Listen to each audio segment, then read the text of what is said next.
जब 7वें भाव में वो राहु पड़ा तो व्यक्ति कभी जीवन में उतरा तो कभी चढ़ा। नमस्कार, मैं डॉक्टर रोहित आनंद। इस वीडियो में आपको राहु जब 7वें भाव में होते हैं तो क्या परिणाम देंगे ये आपको बताऊंगा।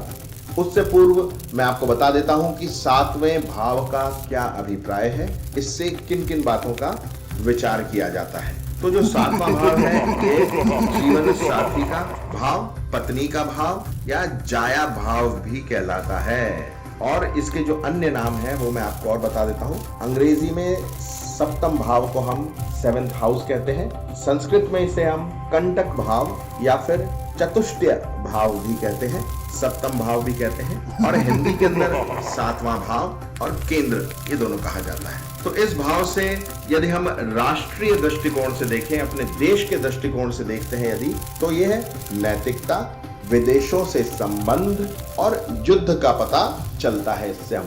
इसके अतिरिक्त यदि हम किसी व्यक्ति विशेष के दृष्टिकोण से इसकी विवेचना करते हैं तो हम पाएंगे कि यह विवाह, विवाह संबंध, विवाह सौख्य, पति पत्नी, विषय वासना, आमोद प्रमोद, व्यभिचार, शैया सुख, सेक्स, जीवन साथी का स्वभाव, कोर्ट कचहरी, प्रकरण में यश या अपयश प्राप्त होना, इसके बारे में जानकारी देता है। मूत्राशय, आंतों, गुप्त रोग, वाणिज्य, क्रय विक्रय, व्यापार, साझेदारी, इसे पार्टनरशिप कहते हैं अपन बिजनेस के अंदर, और दूर के प्रवास का योग बताता है। यानी कि जिस स्थान पर जातक का जन्म हुआ है, व्यक्ति का जन्म हुआ है, वो उससे दूर जाकर के रहेगा, बसेगा। ये सारी बातें हमें 7म भाव से ज्ञात होती हैं।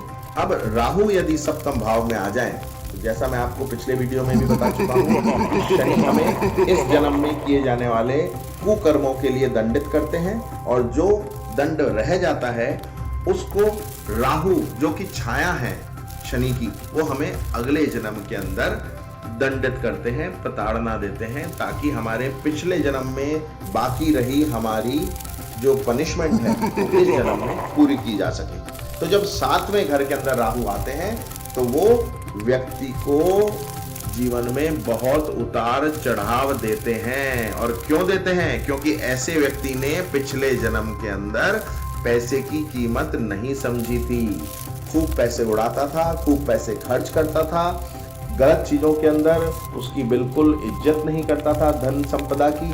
इस वजह से इस जन्म के अंदर ऐसे व्यक्ति को कभी तो खाने के भी फाके पड़ जाते हैं, इतना कम धन हो जाता है, रोटी रोटी को मोहताज हो जाता है, और कभी खूब पैसा आ जाता है। लेकिन जब खूब पैसा आता है उस समय पर भी इसके जो मांगने वाले हैं वो कम नहीं होते हैं।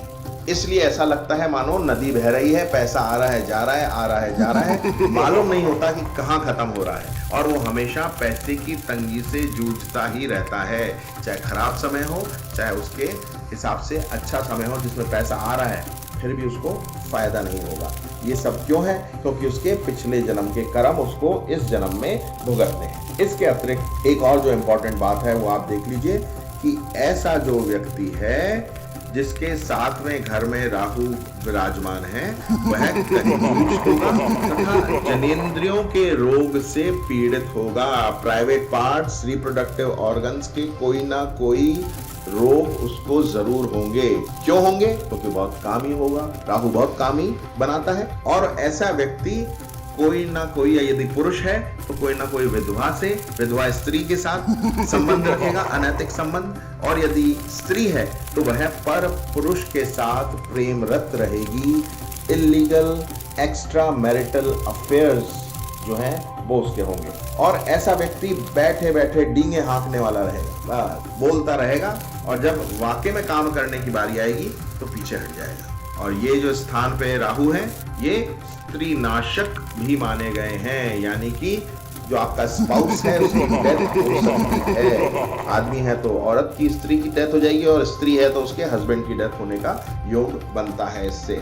और व्यापार में हानि दिलाता है बहुत ज्यादा, भ्रमणशील बनाता है। और भ्रमणशील कैसा? व्यर्थ का भ्रमणशील, वात रोगी बनाता है, खूब गैस ट्रबल रहेगी ऐसे व्यक्ति को, लोभी होगा ऐसा व्यक्ति, दुराचारी होगा, तो ये सारे जो फल हैं वो राहु के सप्तम भाव में आने पर होते हैं। ये सभी जानकारियां मैं आशा करता हूं आपको पसंद आई होंगी, रोचक लगी होंगी। आप लोगों ने मुझे सुना, धन्यवाद।